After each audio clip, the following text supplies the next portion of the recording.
Pai, nós te invocamos juntos, todos nós os que aqui estamos, nós os que não estando aqui a nós se unem em espírito, em comunhão, no mesmo desejo de crescer na Tua Palavra. E eu peço em nome de Jesus, por favor, que o Teu Espírito não encontre resistências entre nós, nem sonolência, nem virgens nécias de candeias apagadas, nem nos encontre indiferentes, nem acostumados, e nem tampouco completamente familiarizados com a sublimidade que já não respondemos a ela em nada. Por favor, descasca o nosso ser dessas crostas impermeáveis que vão se formando em nós no curso dos anos. Por favor, nos descasca e até nos despela, se for o caso. Mas a gente precisa voltar a sentir, precisa voltar a se deixar molestar, se inquietar, ser provocado, se sentir desafiado. Pelo amor do Teu nome, acorda cada um de nós do sono, das acomodações interiores, ou das desistências, ou dos cansaços. Por favor, eu quero pedir que Tu não deixes nenhuma torcida que ainda fumega apagar-se. Acende o fogo no coração de cada um de nós e coloca dentro de nós uma fome muito grande, uma sede enorme, uma avidez que venha de Ti, por Te conhecermos mais, por Te provarmos, por nos deixarmos pacificar no Teu amor. É o que eu peço que Tu realizes em nós, também pedindo que Tu nos ponhas a caminho, que Tu nos tires de toda paralisia, em nome de Jesus. Amém e amém. Gente boa de Deus, boa noite. Quero só avisar que ainda temos 5 lugares aqui à frente, para quem estiver chegando, pode vir e assentar-se, não tenha constrangimento. Aproveite, vem agora, isso mesmo, da visão, estou gostando de ver você e o Diego, sentir firmeza.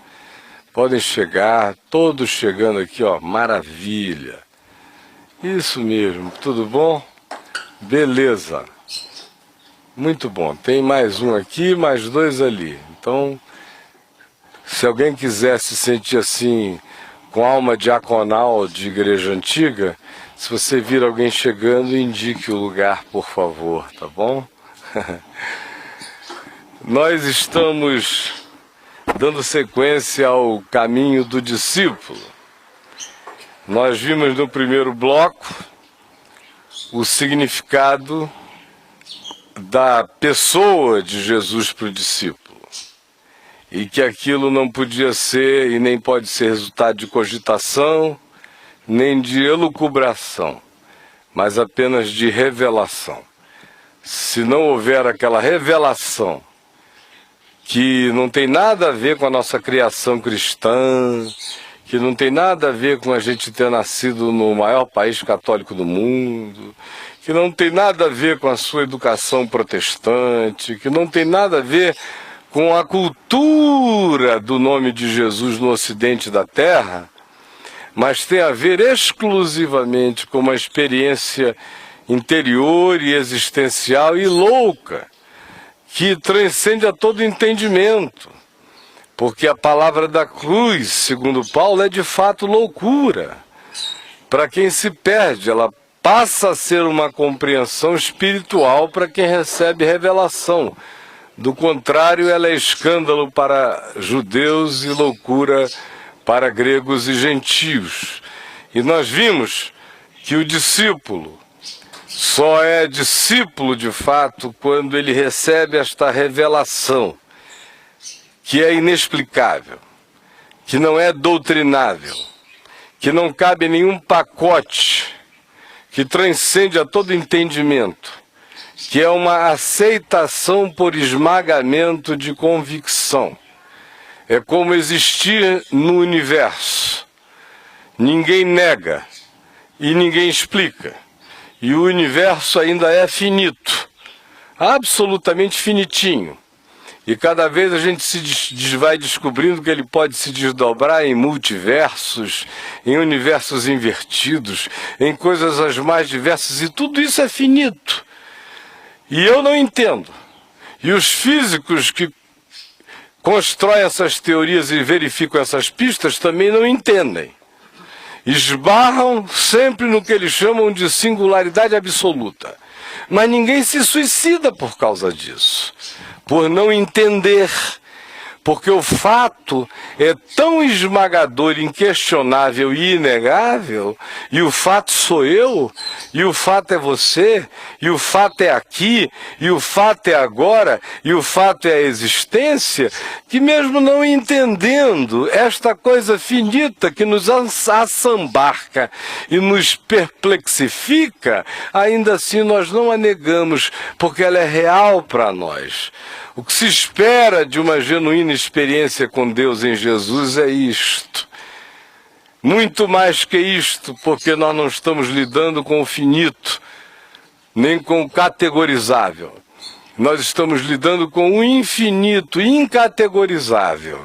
Ora, se eu aceito o esmagamento da realidade do universo simplesmente porque eu existo nele, e ainda que eu não entenda, eu o aceito, do contrário eu me suicido, por que eu tenho que pensar que com Deus seria diferente, se Ele é aquele que não cabe no meu entendimento?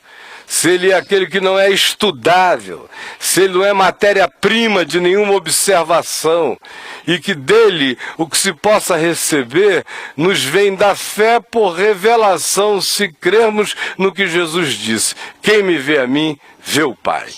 E o discípulo não começa jornada nenhuma sem ter entendido isso. Só que a gente ficou 2 meses aí. Aí a gente passou para o segundo bloco. Como é que se traduz o chamado discípulo? O negue-se a si mesmo, tome a sua cruz e siga-me. E a gente viu que era o si mesmo, esse selfie de fantasias impostas, e nós vimos como se dava a verdadeira construção de um eu, que, ao contrário do que se pensa, ele só se consolida se a gente nega o si mesmo, que é um eu fantasioso, e a gente assume o tomar a cruz, que é o que instila em nós, infiltra em nós e vai gestando em nós o eu verdadeiro, que é feito, nós tomamos como exemplo, daquelas 7 declarações de Jesus no alto da cruz, que são rumos de construção total do significado do que seja a consciência de um discípulo em relação a Deus, em relação a si mesmo, em relação ao próximo, em relação aos esmagamentos e perplexidades da existência. Se ele discerne aquilo, o que vai se formando nele é um eu verdadeiro. Surge uma consciência, vai surgindo liberdade, autodeterminação em relação às circunstâncias da vida e submissão feliz à consciência que vem de Deus. Nós ficamos quase 3 meses aí. Aí a gente entrou no terceiro bloco. Há 4 ou 5 quartas-feiras atrás, aonde eu disse, em síntese, que não existe elemento motivacional, poder existencial, para motorizar, para animar, para emular, para provocar essa jornada diária do discípulo, negando o self, que é pegajoso, e tem toda uma construção sistêmica do mundo inteiro, e as insinuações diabólicas, querendo fazer renascer o culto ao eu que não é, à construção fantasiosa que me é imposta. Para eu resistir isso e continuar absolutamente comprometido com a construção de uma consciência que de fato vai me fazer parecer com Jesus, porque o fim do caminho é esse, é segui-lo para irmos sendo transformados na imagem dele pela obra cotidiana do Espírito Santo em nós. Para que isso acontecesse, teria que haver o poder da transcendência no coração. E aí nós vimos que depois que Jesus ensina isso aos discípulos, o que ele diz a seguir? Depois de ensinadas e ditas essas coisas, Jesus disse que alguns deles não passariam pela morte sem que tivessem a experiência daquela avant-première do reino de Deus. E aí, cerca de 6 ou 8 dias depois de proferidas estas palavras, ele os leva ao monte onde aconteceu a transfiguração. Aí nós vimos que esse elemento da transfiguração, que vem carregada de glória, porque o que se diz é que Moisés e Elias falavam com Jesus acerca da partida que ele estaria para cumprir em glória em Jerusalém. Ou seja, é Gálatas 6, eu não me glorio em nada a não ser da cruz de Cristo, é glória, essa é a glória das glórias. Agora, o que eu lhes disse é que essa introdução no mundo da transfiguração, da transcendência, da percepção do reino, que tem a ver com a glória de todas as coisas. A natureza é glorificada na nuvem que se ilumina, na face de Jesus que brilha. A cultura humana é redimida, é usada nas vestes que ficam mais resplandecentes do que a luz. A história inteira da revelação, Moisés, Elias, fazem a sua convergência total para afirmar em Jesus. A presença da glória de Deus, sem nenhum pacote doutrinário, está ali manifesta. É o Pai que fala, este é meu Filho, é o Filho que está presente em glória, e é a glória, a Shekinah de Deus, o Espírito de Deus presente em tudo, afirmando uma única coisa: sigam a Jesus, a Ele ouvi, este é o meu Filho a quem eu amo, a Ele ouçam. Esse é o elemento de introdução de glória existencial que tem que haver no coração do discípulo para que ele carregue a cruz e não desista nunca, não se conforme nunca com si mesmo. E se renove todos os dias pela renovação e transformação da sua mente, sem a catapulta da glória, como diz Paulo, eu repito, em Romanos 5, sem que a gente se glorie na esperança da glória de Deus, sem que a gente fique invadido pela certeza da nossa vocação eterna, sem que a gente transcenda a morte, sem que a gente transcenda a história, sem que Moisés e Elias simplesmente entrem no pacote para a gente saber que o que nós temos dentro de nós é maior do que a própria história, se projeta para a eternidade, sem que isso se estabeleça em nós. Paulo diz, ninguém aprende a se gloriar na esperança da glória de Deus, que é o que vai dar a nós a energia existencial para todo bom combate, para completar a carreira e guardar a fé, que é aquela jornada que, quando se aprende em se gloriando na glória de Deus, aprende-se que ela produz todos os ciclos da nossa evolução espiritual. Produz perseverança, produz experiência, produz esperança, produz o derramar do Espírito Santo no nosso coração, tirando dúvidas, confusões, estabelecendo a certeza, o espigão, a âncora eterna em nós. Aí nós vimos, na quarta-feira retrasada e na quarta-feira passada, mais alongadamente na quarta-feira passada, que no meio disso tudo surge uma grande tentação. É a tentação do involucramento da glória, da experiência do sublime e do transcendente, que aqui se caracteriza pelo façamos aqui, Senhor, 3 tendas. Uma será para ti, outra será para Moisés, outra será para Elias, sem saber, porém, Pedro o que dizia. O texto de Marcos diz que eles estavam aterrados. Era perplexidade, admiração e, ao mesmo tempo, aquela vontade abobalhada, pagã, humana, de tentar não perder a experiência, frisá-la. Tá! Vamos brincar de estátua com a transfiguração. Tchá! Para aí! Vai pegar a câmera, João. Corre, Tiago, vamos fotografar essa. Tem que preparar o som. Chama os caça-transfigurantes, não são os caça-fantasmas. Para botar todos os detectores e a gente guardar essa cena para sempre.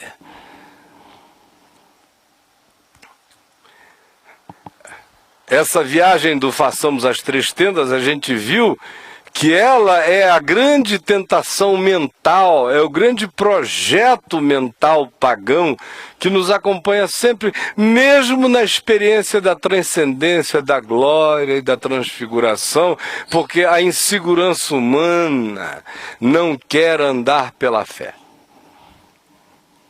Ela quer ter 3 tendas, ela quer saber o endereço. Olha, na hora que eu quiser achar Jesus, eu sei onde ele está.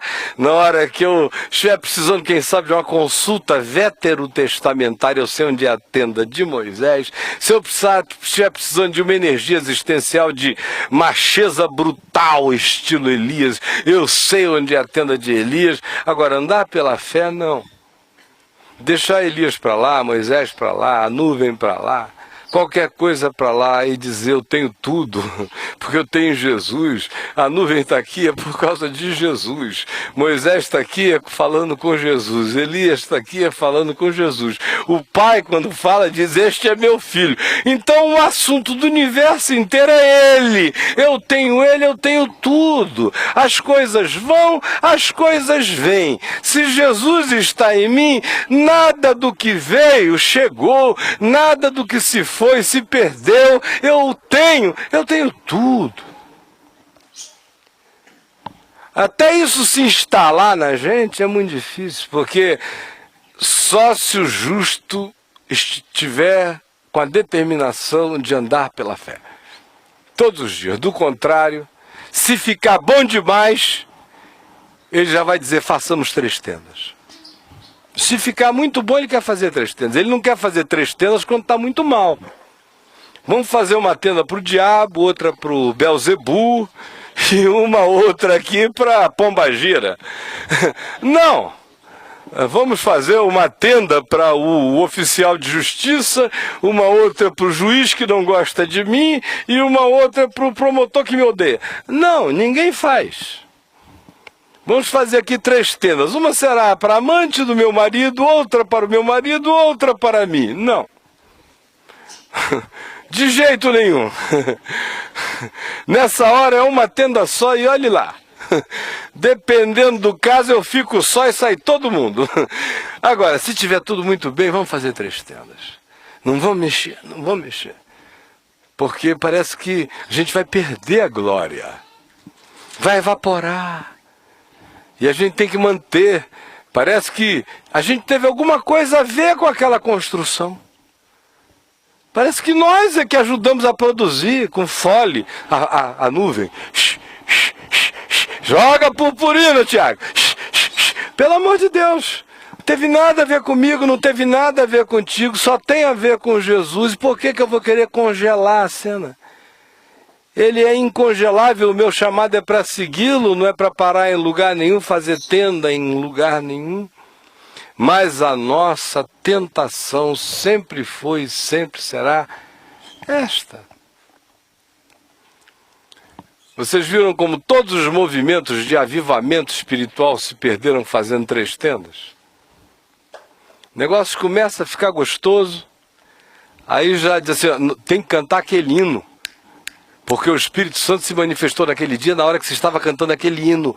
Aquele é o hino da bênção. Aí vão cantar aquele. Vocês nunca estiveram nesses lugares? Agora, chegou o irmão, aleluia, chegou o irmão Antônio.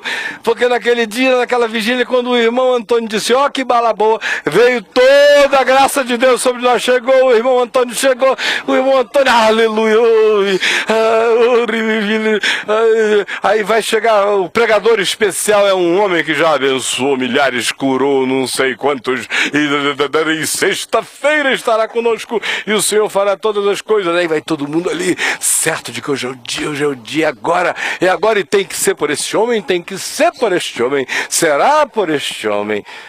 Ou como aquelas pessoas que passaram a minha vida inteira me atormentando e atormentando os seus maridos, eram mulheres em geral, dizendo, pastor, ele é duro, mas eu fico dizendo a ele, olha, no dia que você ouvir o pastor Caio, você vai se converter. Você não vai aguentar e vai se converter. Aí chega e diz assim, e hoje eu consegui trazê-lo, está aqui para lhe ouvir, aquele cara pau da vida, chateado, brutalizado, me olhando com ódio, dizendo, o que vier de você eu rejeito. Porque a mulher fez 3 tendas e uma era para mim. E ela achou que o Espírito de Deus estava enquadrado ali. E que eu era um megafone de Deus, que ela podia acionar e ia acontecer. E que se a voz chegasse lá no ouvido do pobre, do ouvinte, um milagre se estabeleceria. O que é isso, senão uma mente que pensa com a categoria do confinamento das 3 tendas? Em tudo. Então 3 tendas é a coisa mais fácil de fazer. 3 tendas para o Pai, para o Filho e para o Espírito Santo, aí a doutrina da Trindade. E 3 tendas para o pacote da salvação, 3 tendas para predestinação, para presciência e para onisciência. 3 tendas. A construção do cristianismo todo foram 3 tendas, a gente viu. Aí paramos aí. E vocês viram que eu gastei esses 25 minutos iniciais só recapitulando até aqui. Começou então, tá bom? Vamos ficar em pé? Vocês pensaram que eu estava acabando?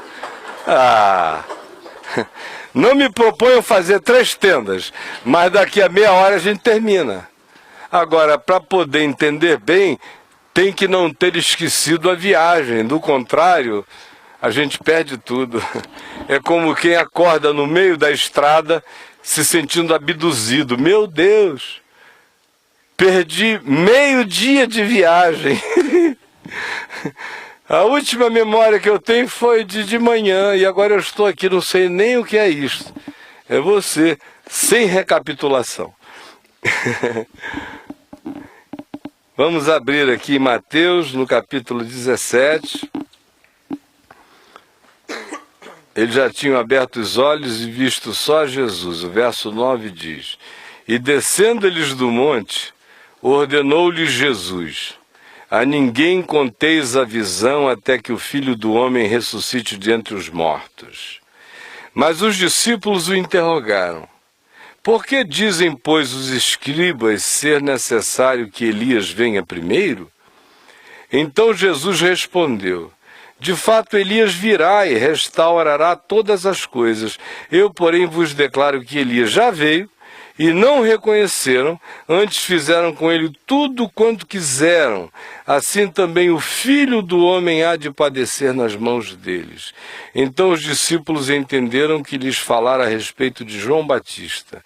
E quando chegaram para junto da multidão, aproximando-se dele um homem que se ajoelhou e disse, Senhor, compadece-te de meu filho, porque é lunático e sofre muito, pois muitas vezes cai no fogo e outras muitas na água. Apresentei-o a teus discípulos e eles não puderam curá-lo. Jesus exclamou, ó geração incrédula e perversa, até quando estarei convosco? Até quando vos sofrerei? Trazei-me aqui o menino. E Jesus repreendeu o demônio, e este saiu do menino, e desde aquela hora ficou o menino curado. Então os discípulos, aproximando-se de Jesus, perguntaram em particular: por que motivo não podemos nós expulsá-lo? E ele lhes respondeu: por causa da pequenez da vossa fé. Pois em verdade vos digo que se tiverdes fé como um grão de mostarda, direis a este monte: passa daqui para acolá, e ele passará. Nada vos será impossível, mas esta casta não se espelhe, senão com jejum e com oração. Podem assentar-se. Foi só uma levantada para descansar. Olha só. Eles estavam lá no alto do monte e a coisa toda, do ponto de vista da interpretação de Pedro, ao final, estava reduzido a façamos aqui 3 tendas. Quando essa declaração é feita, o processo inteiro é interrompido. E aí, quando eles abrem os olhos, estão sozinhos com Jesus. Aí Jesus diz: vamos descer. Provavelmente a noite já tivesse mais do que avançado e as primeiras luzes do dia começassem a despontar. E no caminho, descendo, provavelmente para a cidade de Cesareia de Filipe, lá embaixo, Jesus diz aos seus discípulos: olha, não contem a ninguém o que aconteceu aqui hoje à noite. Não contem a ninguém. Pedro, Tiago e João. Os caras tinham visto Moisés, Elias, Jesus com o rosto transfigurado, a roupa glorificada, shekinalizada, enfim, tinham visto aquilo tudo. Aí chega Jesus e não contem nada para ninguém. Isso é colocá-los à prova. Uma prova diferente. Uma vez Deus disse a Abraão: pega teu filho, leva ao monte e mata. E Abraão pegou, levou e matou, do ponto de vista subjetivo. Só não matou porque foi impedido objetivamente de o fazer. Agora é o contrário. Eles vão ao monte, é o anti-Monte Moriá, é só a transfiguração e glória. A religião depois resolveu fazer uma tenda lá no Monte Moriá, estão brigando por ela até hoje. Em cima lá do lugar onde era o Monte Moriá, tá o Domo da Roca, onde era a esplanada do templo de Herodes o Grande antes de Salomão. É a história de fixação em tenda. Mas, pois bem, na realidade, Jesus chega e diz a eles: agora, nós estamos descendo esse monte, vocês viram tudo que viram, não contem nada a ninguém. Aí começa uma provação que a gente vai encontrar com ela, provavelmente daqui a um mês. Mas eu só queria que vocês guardassem o significado, o eco, o movimento emocional, existencial, dessa fala de Jesus no coração desses 3. Porque a gente vai ver o que isso causou neles daqui a um pouco mais para frente. Não conteis a ninguém a visão até que o Filho do Homem ressuscite de entre os mortos. Era uma referência muito clara. Em Marcos se diz que quando eles ouviram isso, alguns perguntaram entre si: o que será que ele quer dizer com esse negócio de ressuscite de entre os mortos? Mas a seguir, ao invés de perguntarem o que eles estavam debatendo entre eles, eles perguntaram foi uma outra coisa. Escuta, dizem que Elias vem primeiro, cadê Elias? Porque na realidade, como eles não podiam contar nada quando eles descessem, do que eles tinham visto, eles queriam pelo menos contar alguma coisa, né? E como não adiantava saber o que era esse ressuscitar dos mortos, porque eles não iam poder falar do assunto até que o assunto virasse realidade, eles queriam, depois de ver tanta glória, ter uma história para contar na descida. Aí, é claro, aí vem com essa coisa: olha, é Elias, vamos perguntar de Elias? Todo mundo quer saber de Elias. Quando é que vem Elias? Quem sabe a gente tem um furo de reportagem. Escuta, Elias, aí Jesus responde e não diz nada. É verdade. Elias vem primeiro mesmo e restaurará todas as coisas. Aí o pessoal, oba, então cadê o Elias para restaurar tudo? E o senhor já chegar na boa, não ter mais essa conversa de morte, de ancião, de cuspidela, de tapa, de espancamento, de Mel Gibson em Jerusalém. Nada disso batendo no senhor. Já chega Elias, restaura tudo. E a paixão de Cristo, de fato, é o romance de Jesus chegando lá na boa. Cadê o Elias? Aí ele disse, em verdade eu também vos digo que Elias já veio e fizeram tudo o que quiseram com ele e não reconheceram. Aí os deixou em estado de choque. Elias vem primeiro e restaurará todas as coisas. Elias já veio e pintaram e bordaram com Elias e Elias não restaurou nada, ou restaurou ou não restaurou. Elias veio para restaurar. Mas fizeram tudo com Elias. Elias restaurou ou não restaurou? E Jesus não disse nada. Simplesmente nada. Eles só entenderam que podia ser João Batista. Mas também já tinha um monte de gente que dizia que Jesus podia ser João Batista. Dizer que João Batista podia ser Elias era besteira. Aí eles desceram com aquela informação preciosa. Ele vem e restaurará. Aleluia! Não, ele já veio e fizeram o que quiseram com ele. É? É. E aí? E aí não, vamos descer. Não explicou mais nada. Aí chegam lá embaixo. E o Evangelho de Marcos, no capítulo 9, narrando o mesmo episódio, nos diz algo extremamente interessante. Sabe o que nos diz? Que quando eles chegaram lá, encontraram foi um bate-boca dos escribas discutindo com os discípulos que tinham ficado lá embaixo, a turma do vagão da segunda classe que não subiu na transfiguração, pessoal que não foi para a cabine superior do jumbo, o pessoal que não foi convidado pelo piloto para ir no cockpit do Concorde, os que tinham ficado lá na rabeta, que era outra moçada, Judas entre eles, não é para menos que Judas fosse meio ressentido, né? Judas entre Judas, Tomé tinha que dizer, eu não vi nada, nunca me chamam. Toda vez que acontece eu não tô. Aí, pô, bem, a moçada que tinha ficado lá embaixo tá lá.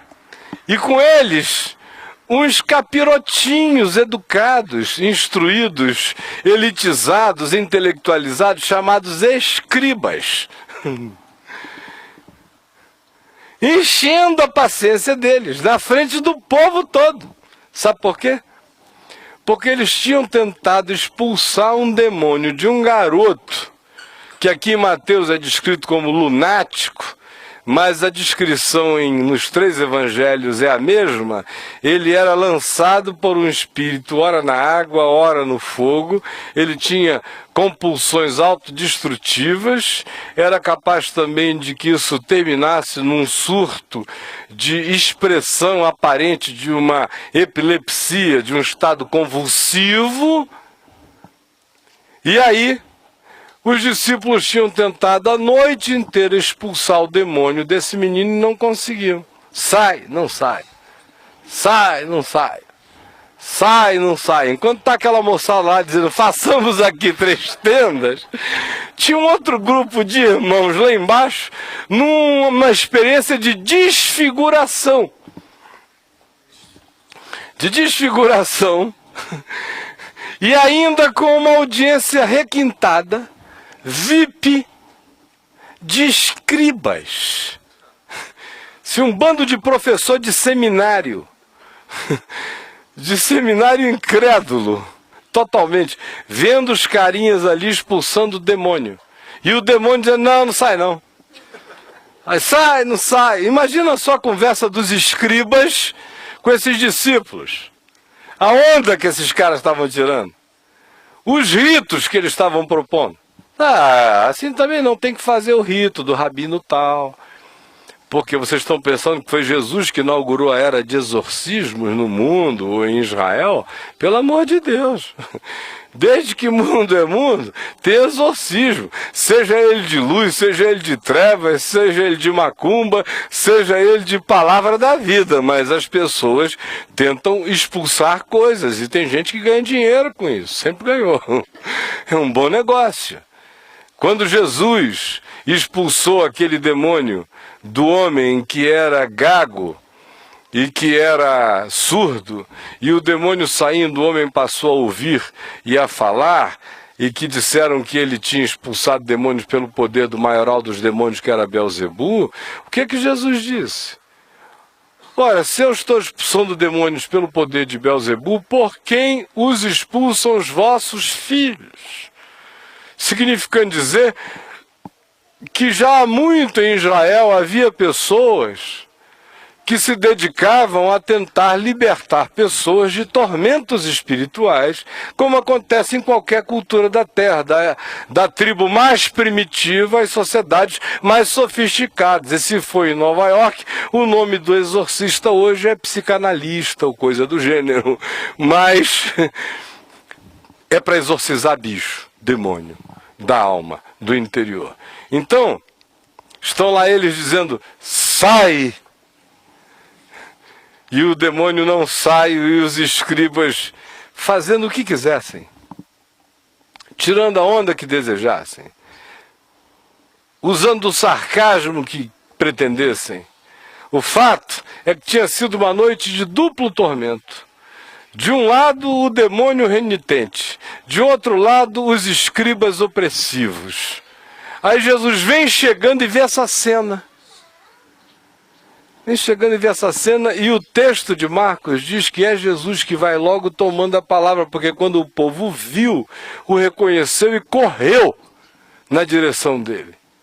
Alegres de que ele tivesse chegado também, pudera, depois de uma noite inteira naquele sai, não saio, sai, não saio. Aleluia, ele chegou. Aí Jesus não esperou nada para além da alegria deles, foi incisivo, perguntando logo aos escribas, escuta, o que vocês querem com eles? Eu acho isso super legal. Jesus vir chegando e vendo os escribas tirando aquela onda, oprimindo os coitadinhos que não estavam conseguindo realizar o que estava sendo deles demandado, e Jesus não se impressiona nem com a alegria do povo, ele vai direto nos escribas e pergunta, o que é que vocês estão querendo com eles? Aí isso aí alguém fala, é que aquele homem trouxe o filho. Aí no texto de Mateus, já se pula essa parte, já chega o homem mesmo dizendo, é que eu trouxe o meu filho. E pedi aos teus discípulos que o libertasse. E descreve o quadro, mas eles não puderam. Aí Jesus diz, ó geração incrédula e perversa. Até quando estarei convosco? Até quando vos sofrerei? Trazei-me o menino. E eles o trouxeram, e diz o texto que os demônios, ao verem a Jesus, agitaram o menino intensa e fortemente, o convulsionaram no chão, e Jesus disse, sai dele e não voltes nunca mais para ele. Esse aí ficou liberto para sempre mesmo. Saia dele e nunca mais voltes para ele. Chega. Acabou de brincadeira de ioiô demoníaco na vida dele. Sai e não volta mais. Bye bye. Eu sou aquele que abre, ninguém fecha, fecha e ninguém abre. Quem é que vai entrar aqui agora? Quem falou isso foi o mais valente. E acabou a história. Aí Jesus pega os discípulos e se retira. No meio dessa história ainda tem aquela declaração linda do pai do garoto, que chega numa honestidade de consciência de pouca fé e diz, Senhor, se tu podes, liberta o meu filho. Aí Jesus diz, se podes, tudo é possível ao que crê. E vira-se para ele e diz, tu crês? Aí ele diz para Jesus, ó Senhor, ajuda-me na minha pouca fé. E Jesus pega a pouquinha fé dele, porque não interessa muita fé nem pouca fé. O que tem que haver é toda a verdade. Ajuda-me na minha pouca fé. Aí o Senhor disse, olha, tá feito. Sai, bicho. E acabou. Aí vai saindo com os discípulos. E os discípulos chegam para ele em particular. Em todos os textos se diz que essa é uma conversa particular. Isso era um mico que eles não queriam pagar publicamente. Já tinham sido oprimidos por escribas, por demônio, já tinham passado uma vergonha danada de sai, não saio, sai, não saio. Aí eles chegaram em particular. Diferentemente de Pedro, Tiago e João, que estavam loucos para fugir do particular, loucos para botar a boca no trombone, nem conto para vocês, bom mesmo foi lá em cima, oh aleluia, é pena que a gente não pode revelar todas as coisas, foi uma coisa particular que ele botou nos escaninhos dos nossos corações. Vai haver um dia chamado o dia da ressurreição, depois desse dia ele disse que a gente pode abrir a boca, antes não. Eles estavam loucos para falar. E os que tinham ficado embaixo, loucos que ninguém ouvisse o que eles tinham para perguntar. Vocês vejam como, num mesmo grupo de discípulos, a vida muda tanto, em tão pouco tempo. Tem um grupo aqui que teve uma experiência fundamental para nos ensinar o significado da glória e da transcendência na animação do coração do discípulo para o prosseguimento da jornada. Mas isso não os coloca na categoria nem na posição dos que receberam a positividade total, porque para cada transfiguração corresponde uma tentação. E não os coloca numa situação de uma experiência melhorada, superior, do que a daqueles que ficaram lá embaixo. Cada um leva a sua própria cota e cada uma delas tem o seu custo e cada uma delas tem o seu benefício. De modo que no fim, aquele que viu a transfiguração não terá visto além. E aquele que não viu a transfiguração não terá visto de menos. Porque aquilo que experimentaram os que não viram a transfiguração será útil mais tarde aos que viram a transfiguração. E aquilo que os que viram a transfiguração perceberam será útil mais adiante para aqueles que tinham passado a noite inteira naquele perrengue. De modo que Deus distribui com todos, não só variedade de dons, mas de experiências, para que seja na soma desses encontros que todos nós nos edifiquemos e mais do que isso, para que ninguém se baste. Para que cada um precise da experiência que o outro teve. A de Pedro, Tiago e João foi aquela e quase acabou muito mal. E serviu de paradigma de doença e de proposta de arquitetura mental, ideológica, teológica, doutrinária, existencial, para a cristandade toda, como a gente viu quarta-feira passada. Já esses que ficaram aqui na base do monte, aprenderam a sua própria lição, mas até também a lição deles, estranhamente, nos últimos 300 anos da história do cristianismo, foram as lições que se industrializaram para a deformação e para a perversão da fé, e especialmente no século XX, foi a versão que foi industrializada e que hoje, entre nós, ganhou a alcunha de neopentecostalismo, com toda a maluquice que daí surtou e surgiu para o resto da comunidade dos discípulos. Mas em cada uma das duas experiências tinha positividade e negatividade. Agora, eles chegam para Jesus, os que não queriam, nesse momento, falar em público, o pessoal que tinha pagado o mico a noite inteira, e diz assim, Senhor, por que a gente não pode expulsar? O senhor não calibrou o poder que deu pra gente? Faltou um calibre a mais? O que foi? Estava faltando o quê? O óleo estava pouco amarelado? Como um amigo lá em Manaus, há 35 anos atrás, que chegou para mim, para papai, e disse: olha, eu arranjei um óleo no Paraná, que é um óleo maravilhoso para curar doente e expulsar demônio. Ele foi curtido, ele diz, não sei quantos meses sob a mão de um profeta. Ele se ajoelhava e curtiu até ele ficar assim amarelinho escuro. Então agora é o seguinte, irmão Caio, se quiser expulsar demônio que estiver dando trabalho, pega uma gotinha e bota na língua do bicho, que é bater e vomitar e ficar livre na hora.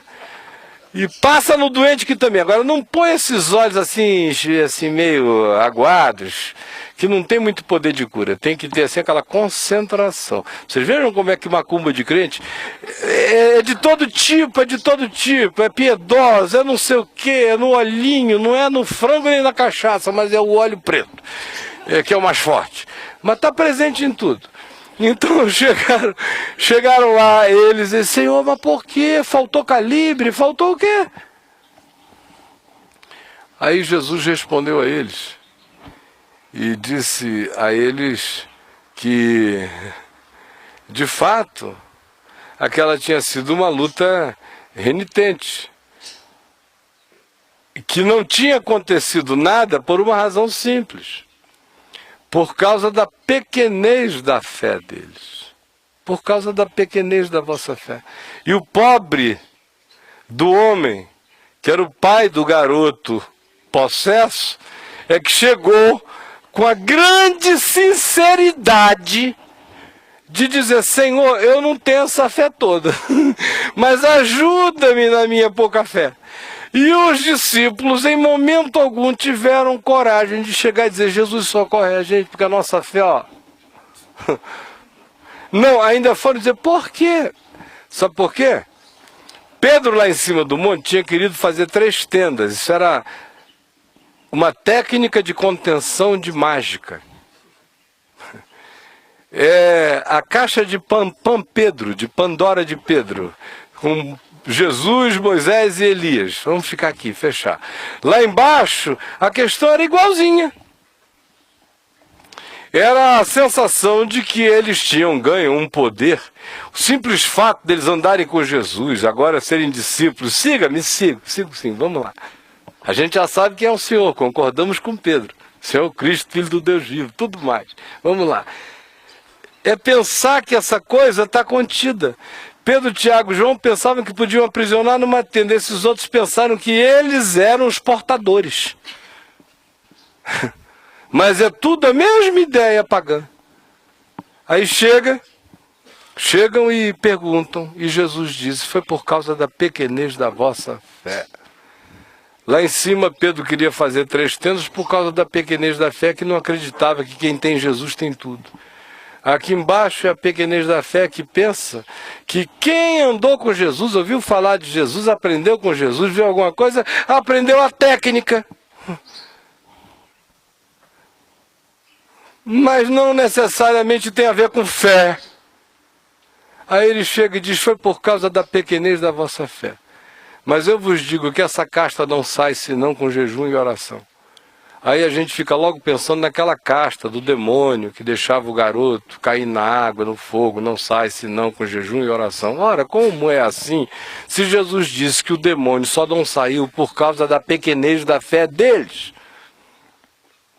Então a casta que não sai senão com jejum e oração é a casta dessa fé pequena. É a casta das 3 tendas, é a casta dessa fezinha que acha que aprendeu a técnica e que agora tem um poder mágico, uma alquimia, um nome, tudo isso que a gente vê em volta. Esse é que é o grande diabo. O grande diabo não é aquele que assola os pobres coitados. O grande diabo é esse que fica nos discípulos como certeza que não decorre de relação com Deus, como poder que não advém de dependência de Deus, como sensação de superioridade espiritual sobre o mundo espiritual apenas por causa da filiação ou do pertencimento ao suposto clube de Jesus na terra. Mas é tudo doença da mesma tentativa de controle, de 3 tendas, de manutenção. Essa coisa aí, gente, tem que ser quebrada em nós com muito jejum e oração, porque demônio sai em nome de Jesus.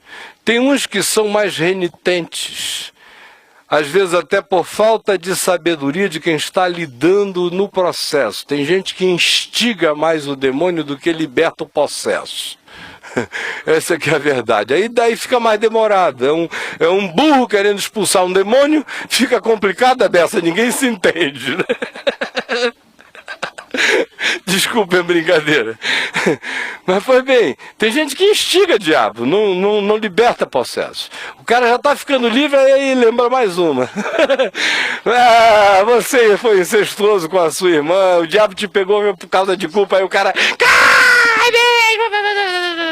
Não, nem deixa o bicho sossegar. A vontade é alongar a possessão, não é? Porque senão não dá tempo de chamar um intervalo comercial. Espera aqui, demônio, que nós vamos para o intervalo e voltamos já, como a gente vê na televisão muitas vezes. Pois bem, na realidade, nós estamos aqui diante do enfrentamento de um diabo de subjetividade que se instala de modo muito semelhante àquele que na perplexidade de Pedro, Tiago e João sugeriu a construção das 3 tendas. Lá era para não ter trabalho de andar pela fé, a gente já sabe onde está. Aqui a gente não precisa nem se preocupar, como a gente anda com ele, o negócio todo segue conosco. Isso se instala em nós, gente, com uma facilidade extraordinária. Extraordinária. Imensa, enorme. Sem que a gente perceba, a gente cai dentro de uma coisa dessa. Agora, interessante é a viagem dos 2 grupos. Vamos olhar para os 2 grupos agora. Hoje eu estou só contando a história, como se estivesse contando para os meus filhos e netos. Na quarta que vem a gente vai entrar nas lições mais sérias disso aí. Hoje é o panorama. Olha os 2 grupos. Em Pedro, Tiago e João, da experiência, com tudo que eu já narrei, e mais essa pulsão de... Pena que a gente não pode. Pena que a gente não pode. Pena que a gente não pode. Aí lá vem eles. Aqui tem esse outro grupo. Ai, meu Deus. Cadê Jesus que não chega? O que deu errado? Puxa vida, a gente tinha que ficar pagando esse mico. Aí chega e ainda tem os escribas. Enchendo a paciência deles. Os caras estavam com um ódio danado. Não dá para expulsar demônio com tanto ódio de escriba. Assim. Os grandes demônios da parada eram os escribas. Que era aquele bando de capiroto, desconcentrando todo mundo, relativizando tudo. E eles não conseguiam nada a noite inteira. Aí chegam Pedro, Tiago e João com aquele rosto bioluminescente. Sim, com sequela de transfiguração. Não tinha mais luz nenhuma, mas tinha aquela vontade que fosse. Chegando. E os coitados aqui em estado de perplexidade. Esses não querem dizer o mico que pagaram. Aqueles estão doidos para contar a glória que viram. São todos irmãos esses grupos, em estados diametralmente opostos, andando com Jesus. Andando com Jesus. No mesmo caminho. Sofrendo da mesma doença com sintomatologia diferente. Porque as circunstâncias eram só distintas. O que é que isso nos ensina? O que é que isso traz para nós? O que é que isso provoca em nós? Que tipo de sentimento você tem quando essa história lhe foi contada, esses dois grupos foram montados e eles fazem parte da mesma comunhão de irmãos?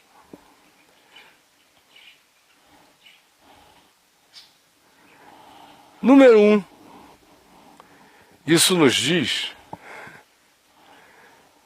que não existe nenhum estado espiritual num grupo de discípulos que seja necessariamente superior ao do outro. Porque quem vem da transfiguração vem com tentações até maiores do que quem passou a noite inteira na frustração daquele vale. Segunda coisa, é que em todo vale há lições que só se aprende no vale e jamais numa experiência gloriosa.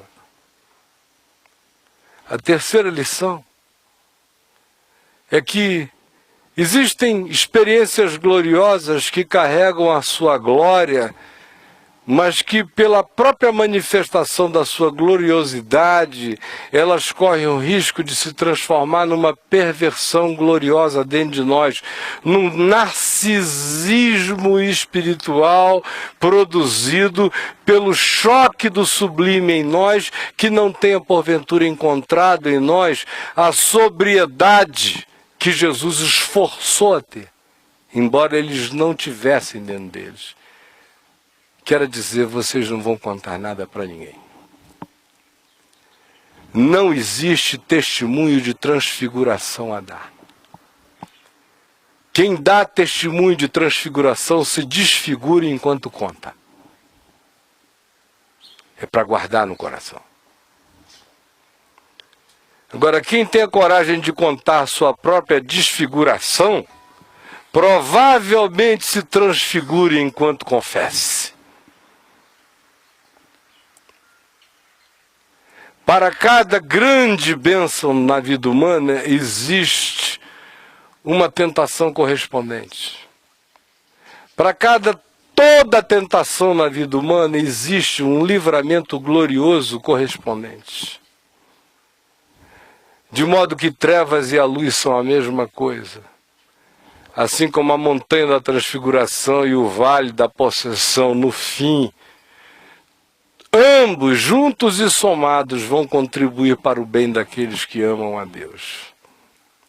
Agora, se eu estou no caminho do discípulo, eu vou ter que aprender a experiência dessa bipolaridade.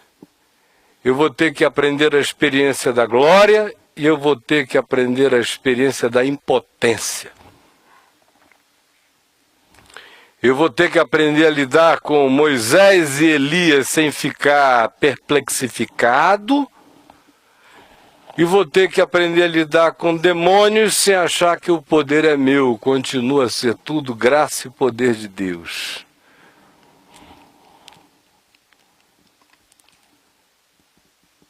Agora, nós veremos a inevitabilidade na existência de que essas experiências aconteçam do jeito que aconteceram. Não existe a possibilidade de uma uniformidade numa caminhada grupal de discípulos. Tem uns que, como eu disse há um mês atrás, já fizeram uma viagem mais adiantada. Ele convidou esses três por razões de personalidade, de identificação, de substância para aquele tipo de experiência, ou quem sabe do oposto, por serem os três mais carentes de terem aquele tipo de invasão chocante e estuprante da glória de Deus. Ninguém sabe. Às vezes a gente fica pensando que a manifestação gloriosa chegou porque o cara estava preparado para ela. Não, ele só era o mais carente de todos. Sem ela, ele não teria o dia seguinte. Ou a gente fica pensando que uma noite inteira no perrengue é mau humor de Deus com o grupo que ficou lá embaixo. E não tem nada a ver com isso. As trevas e a luz são para ele a mesma coisa. o que a gente aprende é o fluxo dessas alternâncias, de que tem uns no vale e tem outros na montanha. Logo adiante a gente vai descobrir que o povo da montanha viu glória gloriosa, mas também ficou cego pela luz. Ou entrou num processo de encandeamento, como a gente diz lá no norte, quando bota a lanterna na cara do bicho no meio do mato e ele fica encandeado. Vocês já viram? Alguém já caçou com lanterna? Você joga assim na cara do bicho, ele frisa. Ele não vê nada, aquele negócio ali na cara dele está entre os olhos. Pô! Então, num processo grupal como esse, tem gente em todas as fases. Agora, o que a gente precisa saber é o seguinte: não existe ninguém na jornada que esteja fazendo a fase mais básica desse entendimento que não tenha privilégios especiais justamente por isto. E não existe ninguém que esteja vivendo em fases supostamente mais adiantadas, e eu digo supostamente porque tem a ver só com equívoco ou com as nossas suposições interpretativas. Gente que esteja vivendo supostamente essa fase mais adiantada e superior, que correspondentemente a ela não venham implicações enormes. Resumindo, eu queria só dizer o seguinte: não é à toa que o momento mais depressivo da vida de Elias seja sucedido do momento mais glorioso da existência dele. Cai fogo do céu e o bicho corre para um buraco para se esconder.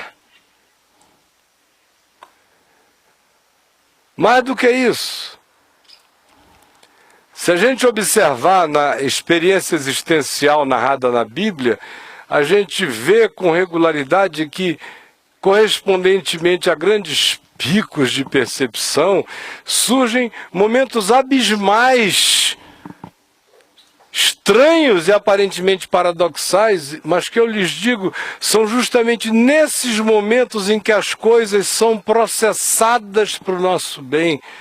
Porque se a glória não sofrer o encaramento da impotência, eu lhes digo uma coisa: se o querubim da guarda, sem tentação, sem sedução, sem diabo do diabo, sem nada, surtou diante do trono de Deus, imagina nós, seres caídos, relativizados, tentados o dia inteiro.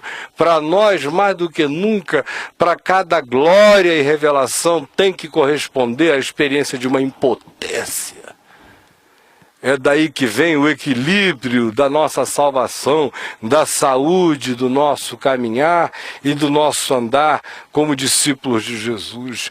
Glória e impotência são essenciais na manutenção do equilíbrio existencial e psicológico de cada um de nós na vivência dessa espiritualidade, que eu disse é a espiritualidade do reino, a espiritualidade do discípulo.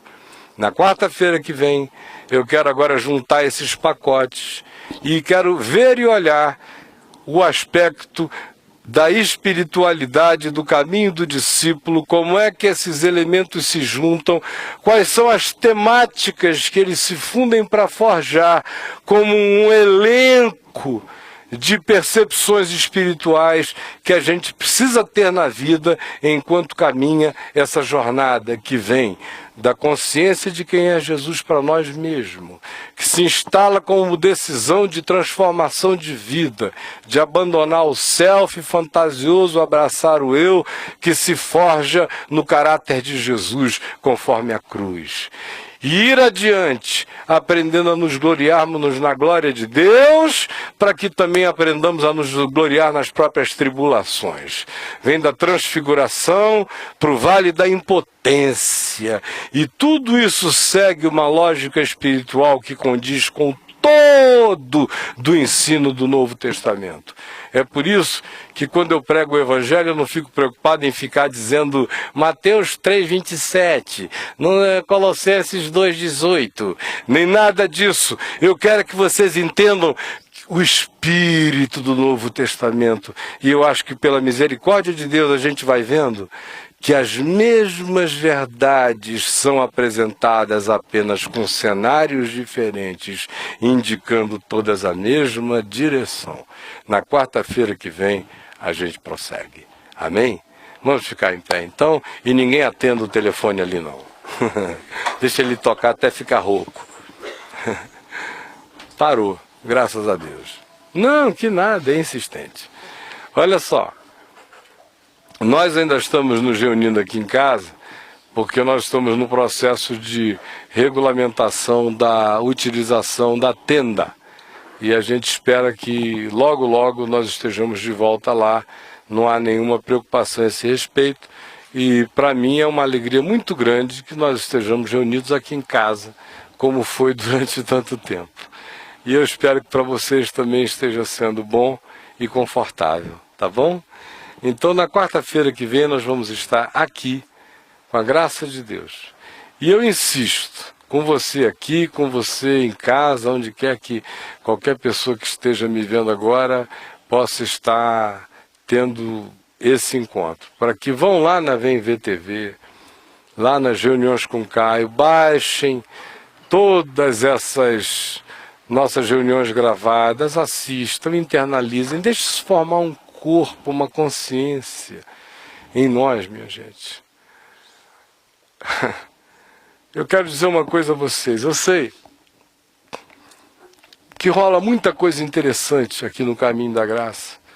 Eu sei que ninguém vai domingo à noite lá na sala e volta para casa assim, bored, dizendo, que chata, hoje foi uma porcaria. Não existe dia porcaria, porque todo dia é o evangelho que é pregado lá. Então eu sei que ninguém vai lá e diz, hoje não foi legal. Você que estava uma droga. Mas é bom e maravilhoso sempre, os anjos aplaudem, porque é evangelho de Deus e não depende de mim. Então, isto é ponto pacífico. Eu sei que quem assiste aí o Papo de Graça, cresce a beça, vale mais do que muito seminário e papo furado e horas e horas e horas. Mas eu queria dizer uma coisa a vocês. Essas nossas reuniões aqui, do Caminho do Discípulo, se eu tivesse que dizer a alguém que me perguntasse qual é a coisa mais importante que você está ensinando do ponto de vista prático, para quem está querendo andar nas pegadas de Jesus e do Evangelho, eu diria, são todas as que estão gravadas no link Reuniões com Caio da Vem Ver TV, antes de iniciarmos mesmo a sequência do Caminho do Discípulo. Aquelas conversinhas naquela tendinha pequenininha em noites de chuva, carregaram significados poderosos que só os tolos não perceberam. E eu não estou falando aqui como um tolo que se anuncia a si mesmo, porque isso não tem nada a ver comigo. Não nasceu em mim, vem de Deus. Por isso eu estou dizendo, vá lá e ouça, a palavra é de Deus. Eu falo isso com esse despodoramento, justamente porque eu creio de todo o meu coração que a palavra é dele. Se eu achasse que tinha alguma coisa minha, por um mínimo de simancol, eu ia até dizer, tem coisas legais lá. Mas não tem coisas legais lá, não. Tem coisas maravilhosas e eternas. Então, pelo amor de Deus, vão lá e se sirvam. Enquanto é dia, está tudo posto, fácil, dado, é só ver. E a gente faz esse corpo mole. Gente, sem conversa de pastor ameaçador, eu não sou isso. É só a conversa de quem crê no Evangelho. Vai chegar uma hora que a gente vai sonhar com esses dias e eles vão ser memória passada, passada, passada. E que talvez não tenha mais nem nada estocado em terabytes, em lugar nenhum. Porque vai chegar o dia e a hora em que a gente vai ter que fazer a nossa decisão. Ou nós, ou os nossos filhos, ou os nossos netos. Nós vamos ter que fazer a decisão de não comprar, não vender, não negociar, não fazer parte de mais nada, porque o que vai estar estabelecido é, para entrar tem que se dar. tem que, a semelhança da coisa mais grotesca, tem que carregar marca mesmo no braço e na testa. Tem que virar gado do bicho. Nesse dia, você está pensando que você vai poder dizer, não, eu vou usar o cartão Visa, porque eu acho que o Master é que é dele. Meu querido, não vai ter mais nada não, é sem lenço, sem documento. E quando chegar esse dia, a idade da pedra voltou para você. Vai estar todo mundo cibernetizado. Um mundo de ficção, e você vai ser o brucutu. Que não vai ter chip para expandir memória, que não vai ter conexão telepática de frequência cibernético virtual, que não vai ter musculatura adicional ligada não sei aonde, que não vai ter nada disso, que não vai ter só botar a sua íris em algum lugar e todo mundo saber o seu histórico, tudo quem você é, de onde você veio, para onde você vai, e controlado por tudo. De modo que, se alguém quiser saber aonde você está, eles vão dizer ali, ou agora, nesse momento, ele está na casa do Caio, na rua tal, conjunto tal, casa tal, no Lago Norte. E eles podem até vão chegar a ver você de cima. Os calvos vão ter que botar proteção na cabeça ou qualquer outra coisa. Porque se até o Google Earth estivesse funcionando como eles tinham dito que já estaria a essa altura, com 66 satélites ao vivo, você poderia ir em casa assistir na VMVTV e botar no Google Earth uma cena de cima e ainda dizer, o Diego está lá sentado. Porque assim que daqui a pouquinho vai ser, ainda no tempo das noviças. Quando o bicho pegar, meu irmão, quem estiver aqui vai saber o significado de voltar para a idade da pedra. Ou você está pensando que vai ter moleza nisso aí, é só uma escolha. Preencha aqui se você quer ou se você não quer. Não. Ou entra ou se arrebenta. Então o caminho é se arrebentar. Hoje, está tudo facilitado. Eu tenho consciência de que eu não sei se eu vou usar isso até o fim da minha vida e essa coisa aguarda vocês, outros para além de vocês, ou se esse negócio ainda me pega por aqui. Só sei o seguinte, eu estou preparado para o que der e para o que vier. E não gostaria que a gente perdesse tempo. Aproveite enquanto é dia, a noite vem, quando ninguém mais vai poder trabalhar. Tá bom? Vamos orar? Vamos orar. Gostosão, em nome de Jesus. Amém. Tá bom? Queria perguntar se tem alguém aqui com uma oração no coração. Se houver, ore. E ore sabendo que não é de você para você. Tem a ver com o que você ouviu. É uma resposta sua à provocação da palavra, no caso de você desejar orar. Se quiser, você tem 30 segundos para começar.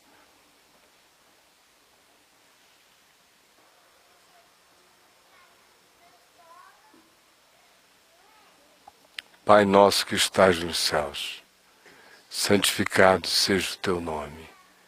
Venha o teu reino, seja feita a tua vontade, assim na terra como nos céus.